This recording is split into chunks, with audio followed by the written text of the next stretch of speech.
Hello everyone. Welcome to ixamBee. Please subscribe to the channel if you have not already done and press the bell icon to stay updated about the latest happenings in the government job exam space. In today's topic, we are going to discuss about the 100 important questions for PFRDA Grade A exam for paper 2. This is the first part of a 3-part series to cover the 100 important questions before the exam. As we know that the phase 1 exam is scheduled on 17th of October and the phase 1 will consist of two papers, paper 1 and your paper 2. Paper 2 is consisting of 7 topics: commerce and accounts, management, finance, costing, companies act, economics and the pension sector, which will be covered over 50 questions of 100 marks which you have to complete in 40 minutes. So this is the pattern for the paper 2 in your phase 1 exam. In this series we will discuss questions, 100 important questions related to paper 2. To start with the first question, in which of the following the company receives no cash while getting finance? So when the company is raising money, in which of the following cases they will not be receiving any cash? Options include initial public offering, which is the IPO, follow-on public offer, FPO, issue of debentures, issue of bonus shares and issue of rights shares. The correct answer is issue of bonus shares, because in issuing of bonus shares the company is capitalizing its profit and not really paying out any dividend, neither receiving any money from the shareholders. These are given as a part to share profits with the shareholders. Second question, in a rights issue, the shareholders are offered shares and giving of this right to subscribe to the shares is known as which of the following? Is it known as the rights to profit, rights to ownership, rights of preemption, residual rights or preferential rights? So इस question में वो right पूछी गई है, rights issue जब होते हैं company अपने एग्जिस्टिंग शेयर होल्डर्स को some shares offer करती at a price which is lower than the market rate. So those are the right shares. So the shareholder has the right to subscribe to such shares before they can be given to anybody else, if at all. So what is that right known as? That right is known as the right to preemption. That is, they have the option to preempt those shares before anybody else. That's why it is known as the right of preemption. If the third question, if the opening stock is of rupees 600, the raw materials purchased cost is rupees 5000 and the closing stock is rupees 700, what will be the amount that will be contributing to the prime cost on account of direct materials? Right? So we have to calculate here the consumption of the direct materials that will be going in the prime cost while finding the cost sheet of a product, right? So here we have been given three information related to the opening stock, the purchases and the closing stock. So we know that the consumption, the consumed will be the raw material consumed will be equal to your opening stock plus your purchases less your closing stock. Okay, so here we have 600 plus 5000 minus 700. So your answer is 4900. Simple question, conceptual. If we know, then this is a very simple numerical. Question 4. In case of redemption of debentures, the debt equity ratio will increase, decrease, remain the same. It will depend on the amount of the debt, or it will become negative. Okay, so debt equity ratio is given as your debt divided by the equity of the company, right? So if we are redeeming the debentures, your redeeming means repaying the debentures, in that your debt will go down. So if your debt is going down and equity is remaining the same, what will be the impact on the ratio? it will decrease. Fifth question. Once adopted a policy, it should not change frequently because this can help the organization to modify profits wrongly. This is true as per which accounting convention. So we have various accounting conventions which the companies have to keep in mind while making their financial statements and their accounting is being done. So one of the principles states that they should not be frequently changing their policies related to the accounts. So which is that principle? It is the consistency, that you should be consistent in following the policies adopted for accounting and for the and making of your financial statements. Next question, which among the following is a revenue reserve? Okay, so reserves, the company makes various reserves. These can be in the form of a revenue reserve or a capital reserve. So capital reserves are basically for a particular purpose or for long terms that have been made, which have a particular purpose for which they will be used, while revenue reserves are created out of the profits for overall building the net worth of the company. So which of the following will be a revenue reserve? It is the general reserve, while all the others are either made out of capital profits of the company, like capital redemption reserve, securities premium is made on the issue of capital, debenture redemption reserve is for debenture redemption, devaluation reserve is out of notional profits in the increase in the value of certain assets. So the other reserves are being made out of the capital profits of a company or for a particular purpose, while general reserve is made from the operational profits of the company or the revenue profits of the company and can be used for any general corporate purposes. The seventh question, interest received on bonds will come in which of the following activities in the cash flow statement? So we know there are three types of activities in the cash flow statement: the operating activities, the investing activities, and the financing activities. So the interest that is received on the bonds is coming under which of the activities? It will be your investing activities. Why? Because if we are receiving interest on the bonds, we might have that means we have invested, the company has invested in the bonds, so it is a part of the investing activities for the company. Provision for tax comes under which subhead in a balance sheet? So when we are making balance sheet, we have to put certain items under the liability side, certain items under the asset side, and within them also there will be current assets or non-current assets, while on the liabilities there will be current liabilities, non-current liabilities, there will be capital, shareholder equity. So under which head will we put provision for tax? Provision for tax is the provision that you are making for the taxes that the company has to pay to the government. So therefore it is a liability for the company to pay those taxes, and since these taxes have to be paid on a quarterly or an yearly basis, they are short term in nature. Therefore the correct answer to this is the current liabilities. The provisions for taxes are shown under current liabilities in the balance sheet. As per the accounting rules, in case of a personal account, what is the accounting rule? So we know there are three types of accounts that are there. There is a personal account. In accounting, we call them the three golden rules of accounting. So there are personal accounts, then there are real accounts, and then there are nominal accounts, right? So all the three have certain rules. There is a rule of debit what comes in, credit what goes out, debit the receiver, credit the giver.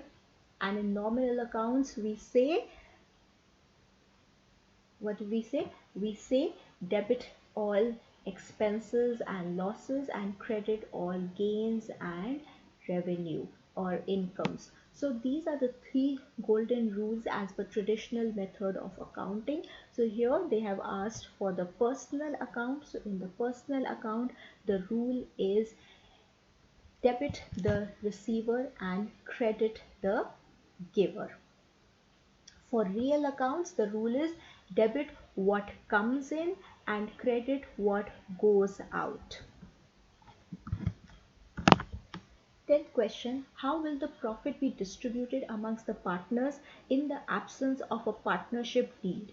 So when the partnership is made, there is either a partnership deed that defines the contribution of the partners that they are bringing in and how the profits and losses will be distributed. However, in case there is no partnership deed, then how will the profit or losses be distributed among partners? Will it be in the ratio of the capital that they have brought in, or in the ratio in which the last year's distribution had happened, or will it be decided by the court, or it will be distributed equally, or will it be 80% distributed equally and the remaining will be kept in the firm's reserves?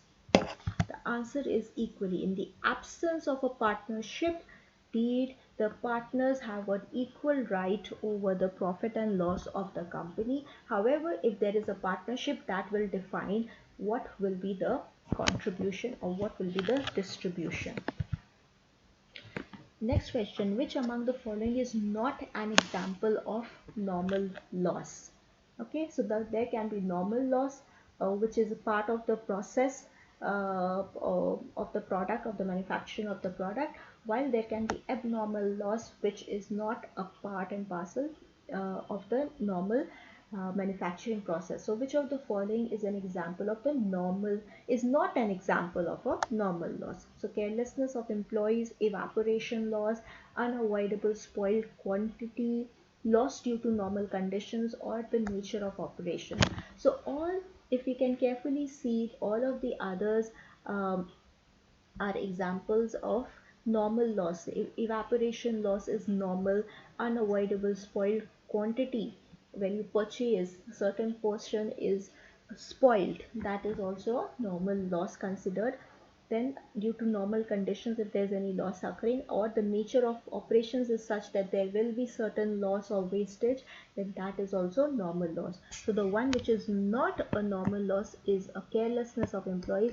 It is actually an abnormal loss. Next question, we have certain information given and we have to calculate the working capital of the company. So the information given to us is related to equity, reserves, borrowings, current liabilities, fixed assets, current investments, debtors, and cash. Working capital, we know, is your current assets minus your current liabilities. So from this information, first we have to see what are our current assets and our current liabilities. Current liabilities has been given to us, so we can write as 20 lakh. And current assets have not been directly given to us, but what all is included?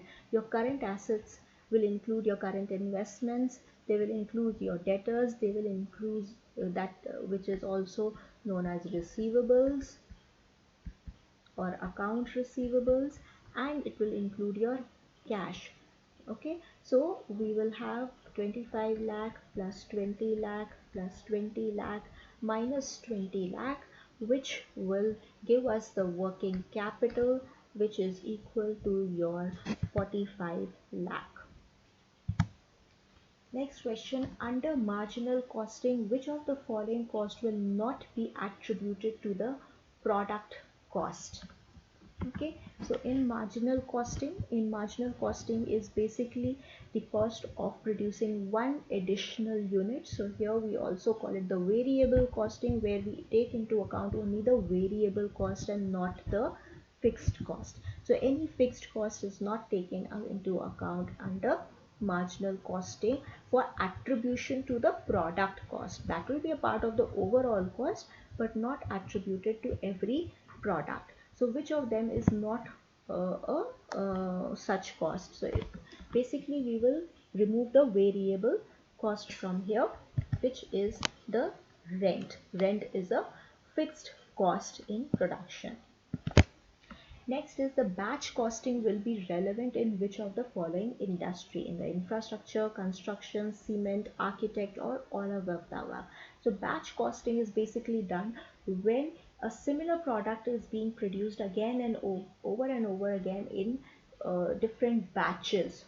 Okay, so in infrastructures industry, in construction industry, there is no repetitive production of the same thing happening.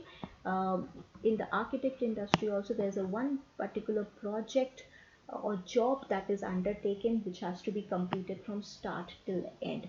So the batch costing is relevant only in the cement industry here, while all the other three, infrastructure, construction, and architect, will actually require job costing, where a one particular job has been given and has to be finished from start till end. Next question: which of the following is a correct formula for computing direct materials variance, price variance? So in standard costing, when we are analyzing to see why certain difference happened from the actual cost and the standard cost that was fixed, uh, there are certain kinds of variances that can be calculated. The variances can be because of the price or because of the quantity. So direct material price is when there is a difference between the actual price and the standard price. So the difference between the actual and the standard price on the actual quantity purchased will give you the direct material price variance. Next question: which of the following is not a form of waste in the production process? So there can be a lot of wastes that can happen in the production process. Which of them is not one of them? The answer is none of the above, because producing more than demand, excess inventory, waiting time in the production process, and defective production are all forms of waste. There are 7 types of waste that can happen in a production process. They can be related to inventory, excess inventory, waiting time, because when the process is waiting for the next production process to take place, there is wastage of time that could have actually resulted in productive production. Motion: if there is too much motion on the floor, production floor, there is time wasted again in the movement, unnecessary movement. Over processing or producing more than the demand is a form of wastage of the production facilities. Overproduction, overprocessing, defects are also wastage. And transportation: if too much time is spent in transporting goods, it is leading to again loss of productive time, and therefore it's a form of wastage. Next question: which of the following is not a negotiable instrument? So there are various negotiable instruments, as we know. Which one of them is not one of them? Check, promissory note, a derivative, or bills of exchange, or all of the above are negotiable instruments. So negotiable instruments, we know, include check, a promissory note, and a bill of exchange. Derivative is not a negotiable instrument. It is a financial instrument which derives its value from some other asset. For example, we have futures, we have options, we have forwards. Futures and options we can see on the stocks, on the equity stocks which are traded on the NSE and BSE stock exchanges. So derivatives is a financial instrument. It is not a negotiable instrument. Question 18: from the following information, calculate the PV ratio. So PV ratio is the profit volume ratio that is used in making decisions by the companies related to production or own, or what is the cost. So it is a very important cost managerial decision taken by companies. So PV ratio is given as your contribution divided by your sales. Okay, so information we already have: 40,000 by 2 lakh is what will give us the PV ratio here. So it is 20%. Next question, which of the following is a technique of inventory management? Right, so how you can manage inventory? There are various techniques to avoid, reduce wastage and improve an optimal utilization of the inventory, and reduce different kinds of wastages like we were discussing before. So ABC analysis, LIFO method, FIFO method, Six Sigma, or all of the above. Which of them is a technique of inventory management?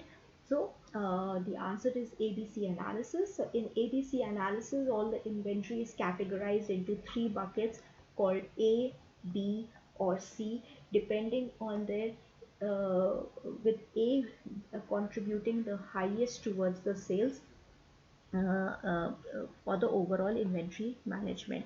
LIFO and FIFO are actually inventory valuation methods, how the inventory can be valued. So that these are inventory valuation method, and Six Sigma is your lean system method. Next question, some of the other techniques also about ABC analysis, apart from ABC analysis, also include your EOQ, economic quantity order quantity, EOQ analysis, and your JIT, just in time analysis. So these are some other techniques of inventory management. Next question, Dash is a computer-based system that can create detailed production schedules using real-time data to coordinate the arrival of component materials with machine and labor availability. So which of these computer-aided systems can help in better aligning, and actually reducing any waiting time related wastage in the production process? Is it PERT, CPM, MRP, BPO, or BPR? The answer is MRP, Manufacturing Resource Planning. It is also shortened as MRP2, which is a computer aided system that helps in detailed production schedules using real-time data. Next question, what will be the BEP, break even point, in units when the sales price is rupees 40 per unit, fixed cost is 60,000, and the PV ratio is 30%. So what will be the break even points? Break even point is the point at which the company is at no loss and no profit. That means it is recovering all of its cost. So this ratio, first in BEP amount, sales amount, we can find it as your fixed cost divided by your PV ratio. Okay, so this can be calculated as 60,000 divided by 30%, and this further will give us 20,000, and this will further this is in the amounts. We have to calculate in units. So we know the cost of per unit is 40 rupees, so this is divided by 40 in units. We will divide it by 40 to get the amount, or the quantity, sorry, that has to be sold to recover the costs fully. So the answer is 5,000 units. Which of the following does not appear in cash budget? If the company is making its cash budget, which of the following items will not be included? Rent of the premises, electricity consumed, depreciation on the machinery, taxes to be paid, or will all of the above will be included in the cash budget? The answer is depreciation. Why depreciation? Because it is a non-cash item. Depreciation is a cost of using the machinery that you are setting aside because of the wear and tear in the machinery, but this does not lead to any cash outflow for the company, so it will not be included in the cash budget. However, it will be included in a budget or a profit and loss, but not in the cash budget or in the cash flow statement. Next question, which of the following does not come under GST? So we know GST is applicable on a lot of goods and services in India. However, certain products are out of the purview of GST. So which of the following will not be included? Television, flight tickets, diesel, processed food, food delivered by food delivery platforms. So the answer to this is diesel. So diesel and petrol are petroleum is not included under GST. They continue to be taxed under the excise and the VAT by the center and the states, while the other television, flight tickets are included. Processed food is also included. Food delivered by food delivery platforms are also taxed under food, processed food. And there was a slight change as per the GST rules last council meeting, that the GST on the food that is delivered by food delivery apps was initially collected by the food delivery apps. What are food delivery apps? Like Zomato is there or Swiggy is there. So they were collecting the taxes. There was the tax that was GST was collected. However, this GST that was collected was passed on to the restaurants from where the food was taken, and then the restaurants had to pay it to the government. Okay, so the slight change that has happened is that Zomato and Swiggy who are collecting, they will be responsible to give it to the government, to submit it to the government. This has been done to avoid any tax evasion that may be happening at the restaurant end. Next question. Which of the following words best describes a systematic way of gathering information about the content, context, and the human requirements of a job? So job design, job analysis, job description, job specification, and job evaluation. So here please notice that what is being asked, it is we are gathering information about the content, context, and the human requirements of a job. Therefore it is job analysis.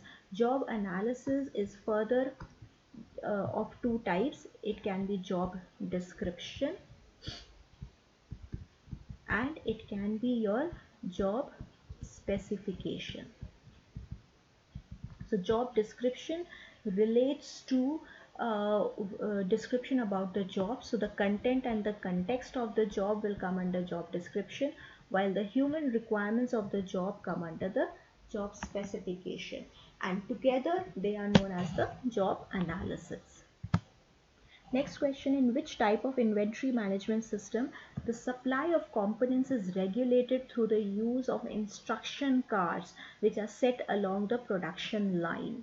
Right? So is it EOQ? So we were discussing there were different techniques or inventory management tools, and in the which of them it is actually a system where there are cards being used on the production line. So it is a visual method to tell what how much inventory is required or how much inventory is remaining. Okay, so is it EOQ, is it Kaizen, it is total quality management, LIFO, FIFO, or Kanban technique? So it is the Kanban technique, which is a scheduling system for lean manufacturing and just-in-time manufacturing. So it's a visual card that is put up on the production line which keeps showing the levels of inventory at different time stages. Next question. Which of the following motivation theory is based on the comparison between the outputs and the inputs of the employees? So is it the parity theory, is it the cognitive evaluation theory, the expectancy theory, the equity theory, or the self-efficacy theory? Which of these theories is based that motivation is derived or it's understood by comparing the inputs and outputs of the employees? It is the equity theory given by Adam Stacey. Which of the following is not a motivator as per Herzberg? So Herzberg has given its two factors theory where he divided the various situations or incentives as hygiene factors and as motivators, right? So he had differentiated between something as satisfaction and no satisfaction, and that no satisfaction is not equal to dissatisfaction. So under this theory, which of them is basically a hygiene factor and not a motivator? Is it responsibility, recognition, interpersonal relations, challenging work, or personal growth? So the answer is the interpersonal relation. Interpersonal relation is a hygiene factor like salary, working conditions, bonus, policies, while motivating factors are something that moves you from the state of being not motivated or not being dissatisfied to being satisfied and motivated. This includes challenging work, your own personal growth, your increase in your responsibility, your achievement, feeling of recognition, and that increases your interest in the job. Next question, transformational leadership has which of the following characteristics? So transformational leadership is characterized by which of the following? Is it that it employs clear chain of command? Is it that they lead with vision, or they motivate with the team by rewards and punishment, or they follow instructions, or they have resistance to change? So which of these are the characteristics? The characteristics of transformational leaderships are leading by with vision. So they transformational leaders actually believe in transforming, bringing about, or having a bigger view. So they have a vision that they share with the team and motivate them to achieve that team. So they are not micromanaging, but they give a bigger picture, bigger vision to lead by example to their team members. Next question, in an organization, how does lateral communication occur? Is it when the information goes upwards or passes downwards or in a diagonal position, or is it information being between different departments and functions, or the information when passes with no particular direction? It's known as lateral communication. So lateral communication is the communication at the same level. It is also known as the horizontal communication. So it is at the same level, so it is between different departments and functions at the same level.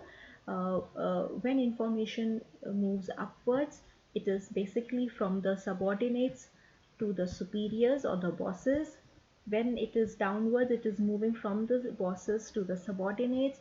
Diagonal is inter departments and inter levels communication. Say a marketing head talking to a finance subordinate, so that becomes a diagonal uh, communication. And when there is no direction, it is going anywhere, like this, like this, like this, upwards in any direction, it is informal, or also known as the grapevine. Next question, which of the following is not a barrier to an effective communication? What do we mean by effective communication? When the sender, whatever message the sender wants to give, the receiver is understanding in the same manner. Both of them are at the same page. That is known as effective communication. That means what the message was supposed to be passed has been passed on. That becomes effective communication. So which will not be a barrier? Filtering, selective perception, channel richness, language, or all of the above? It is the channel richness. Channel richness means the medium that has been used can pass on more and more information. So there is no hindrance from the point of view of the medium that has been used. Next question, under which of the following methods of control the feedback and corrective steps are done simultaneously? So we know the process of one of the functions in management is control. That is making sure that everything is as per plan, and if there are deviations, then taking corrective actions for that. So when you are doing that simultaneously, what is that kind of control? It is known as the concurrent control. When it is done after the activity has taken place, it is known as the feedback control. And when you are controlling in anticipation of what things can go wrong or deviate, then it is known as feed forward control. Next is, who first suggested the concept of management by objectives? The answer is Peter F. Drucker. He gave the concept of MBO, which is that the entire team, the superiors and the subordinates, come together to set up their objectives and then works towards achieving those objectives. That is the concept of management by objectives. Next question. A senior manager has given authority and responsibility to few of his team members. What is this process called? The answer is delegation. When a manager delegates the authority and the responsibility of certain work to his team members, this is known as delegation. Next question. What is considered as the life spark of management and includes motivating and guiding the employees? Okay, again related to the functions of management. The functions of management include the planning, organizing, directing, staffing, and controlling. So the process of motivating and communicating and motivating and communicating and supervising is actually covered under the directing function of management. Next question. When management uses a system of rewards and punishments to get the work done from employees, what is it known as? Is it the push and the pull effect, the carrot and the stick approach, the two-factor method, the reinforcement method, or none of the above?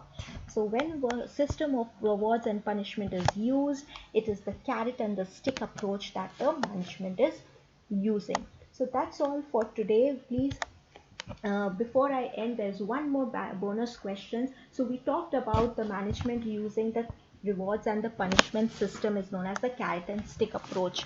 What is this leadership style known as when the leaders are using a system and rewards of punishment to motivate their team? You can write the answer in the comments box. Thanks everybody. Please do write your answers in the comments box. This is a part of the 100 important questions for PFRDA. The exam is on 17th of October. If you need any help, we have a course to cover the preparation of PFRDA. Wishing you all the best. Today we have covered 35 questions. In the next 2 sessions, we will cover the remaining 70 important questions before your exam for paper 2 of PFRDA. Thank you everybody for joining in. Please don't forget to subscribe to the channel and press the bell icon so that you are updated for the next informational and useful videos from ixamBee, where government exams are made easy. Thank you everybody for joining in.